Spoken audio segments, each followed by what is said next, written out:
True Sound Studios is in your ears. Welcome back to building the brand new True Sound Studios. I'm Weezna and I'm sitting here in my brand new studio. And today I just really want to go over some of the things that I would change if I could go back.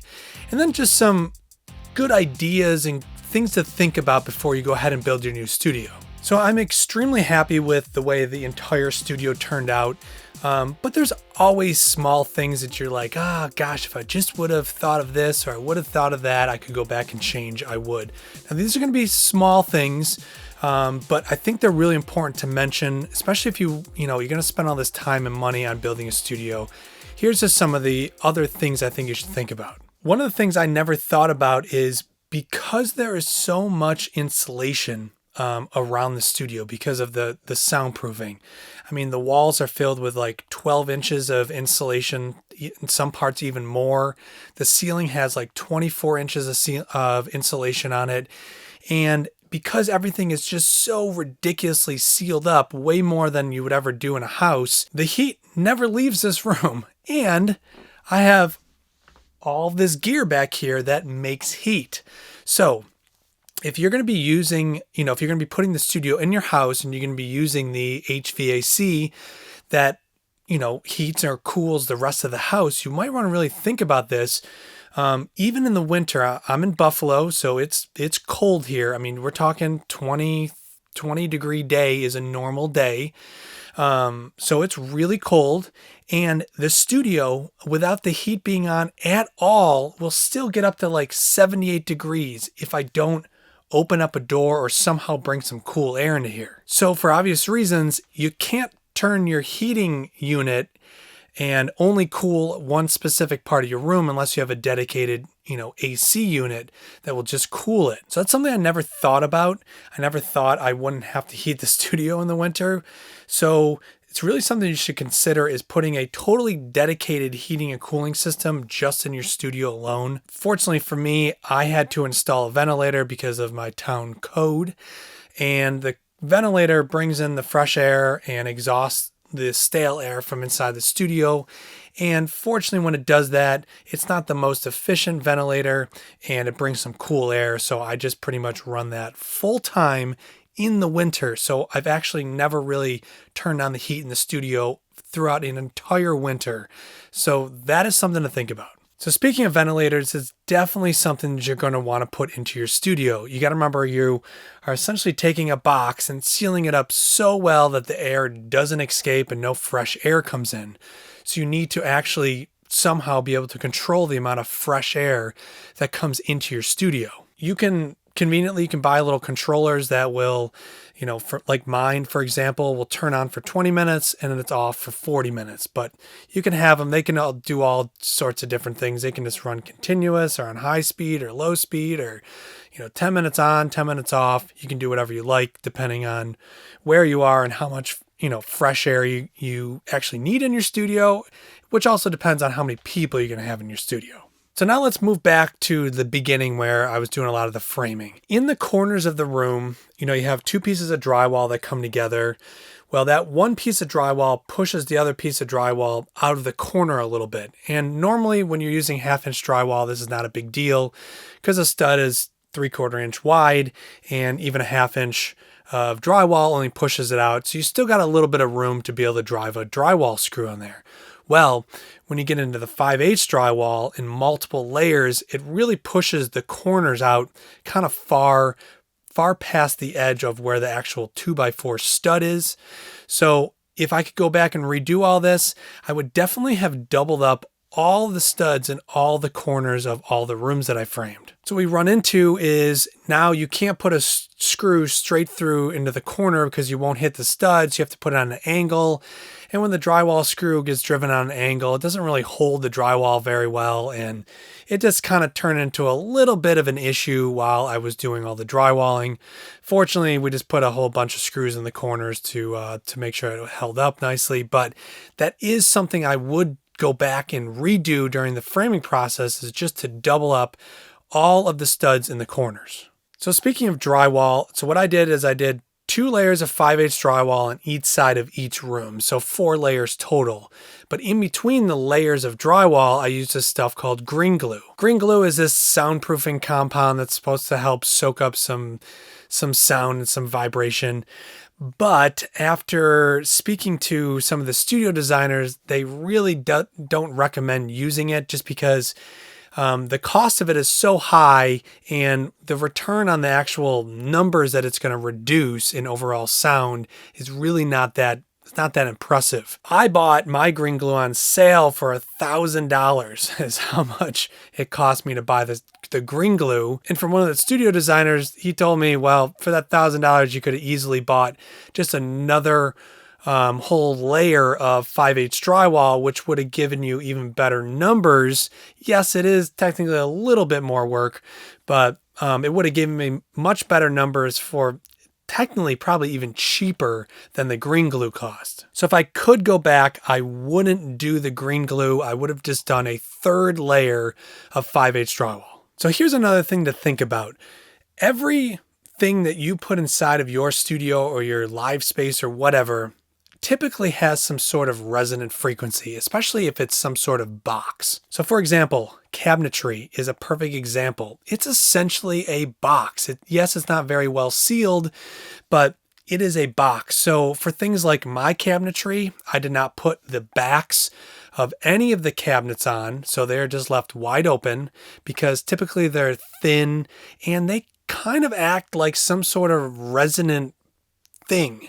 So you definitely want to really think about things like that when you're building your splayed walls or, like I was saying, the cabinetry, even the racks that you put your equipment in. If you make it like a box, it will have some sort of resonant frequency. It might not be very audible, but it will be there. So like all my equipment racks are totally open. They are just, they're really just frames and everything sits in there. And that's because I didn't want the resonant frequencies. My mixing console, I didn't put the metal plates on the bottom of it because I felt like that was like a super obvious thing. So the reason this is so important is because now you're sitting in this really quiet space and now you can hear everything. Anything that is going to vibrate or resonate or whatever, you hear it now. So just think of anything that has a hollow space in it or some sort of box is going to have some sort of resonant frequency, and it really might screw up the slight little details in your room. Okay, so another thing you should think about is the lighting. Now, lighting for me is so much. I'm the one who likes the lights, you know. Sure, it looks cool in photos, but I'm the one who likes to be in this environment. That's what makes me feel comfortable. And I just really like the mood it makes. But when I like to have like the white lights on, I thought, you know what, I'll go ahead and put some sort of inexpensive dimmer on there so that I can, you know, when I want to have it really bright in here, when I'm working on something, whatever I can. And then other times I can just put a dimmer on it and make it darker. For example,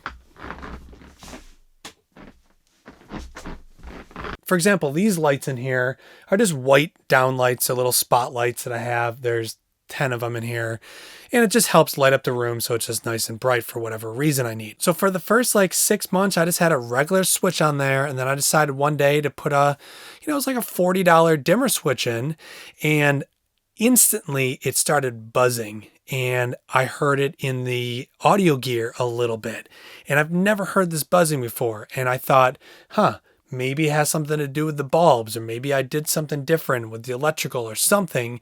And so finally, after a couple of days of hearing this, I just took the dimmer switch out, turned the lights back on, and that sound went away. So though dimmers seems like a great idea in any space, you know, in a studio, whatever, a vocal booth, I wouldn't recommend putting in any cheap dimmers. The reason that they make those massive dimmers for studios is because they stop that noise. So really think about that before you go ahead and plan your lighting in your studio. I don't live in a bad area, but I think a security system is really important. Now, of course, I care, you know, if somebody were to break in while I wasn't home and come into the studio and steal stuff. But because both me and my wife work from home, you know, I'm always here. I'm not really concerned about people breaking in. I'm more concerned about what happens outside of the studio that I can't hear or see. I mean, literally, somebody could pull up into my driveway and, throw a brick through my front window. And if I didn't have security cameras, I would not know at all.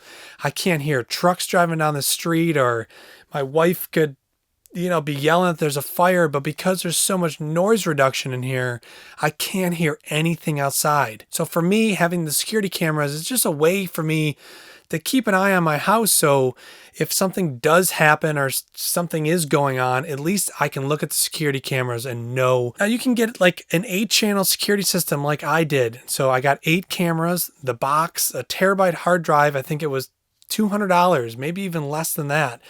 Now, yes, they are all wired cameras, and you will pay more for a wireless system. But if you're going to build your studio in your house, in the soundproof room, you really should think about it, because you really can't hear anything. If you went as crazy as I did with soundproofing, you're not going to be able to hear what's going on outside of the room. Not to mention the security system is also really great for if you don't want to have like a window in between your control room and your live room or your vocal booth or whatever. This is a really easy way to have the communication between yourself and the performer or the artist, and not have to have, deal with the glass and the soundproofing issues you get out of glass and all that. You can very simply just have a monitor in the vocal booth and a camera, and the same thing out in the control room.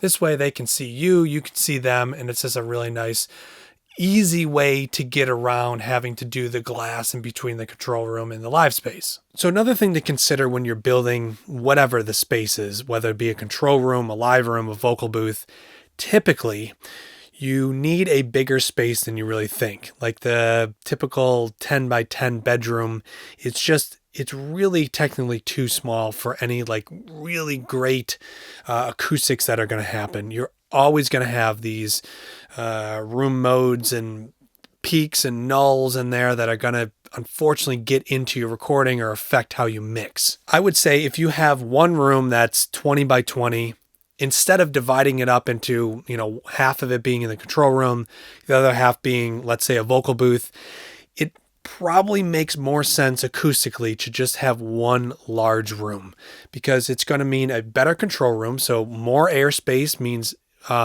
less bass issues you're going to have to deal with when it comes to mixing and mastering. And when it comes to recording, most things actually like more airspace. Typically, if you want a big drum room sound, you put it in a big room. If you want a big vocal sound, you put it in a big room. Yes, you maybe put up some acoustic treatment close to the microphone to stop the reflections from being heard, but that airspace actually creates a bigger sounding vocal. So another thing to consider while you are acoustically treating your room, this is my method, because I kind of used ideas and plans from a bunch of different studio designers. I never had like one official plan that I worked off of. So this is what I did. Every time I added a wall panel, a ceiling panel, a bass trap, what I did is I shot the room. So essentially you set up your 2 speakers and your measurement microphone, and it analyzes the room and what is going on. So I knew as I would add things what it was doing to the frequency response of the room. Maybe it was helping with the mid-range, and when I put the bass traps in, it was helping to eat up some of the bass. And this way you really get an idea of how the room is going to react every time you add something. Now, yes, it is time consuming to constantly have to keep doing it, but in the end, I got an almost entirely flat room by somewhat doing this by myself. So I think that's a really, really great strategy to do. And in fact, I had talked about making these diaphragmatic absorbers, or people call them membrane absorbers, for the bass. I was supposed to have 2 in the back corner and 1 under that big monitor up front there. And actually, those are going to be some of the last things I was going to make. I left space for them.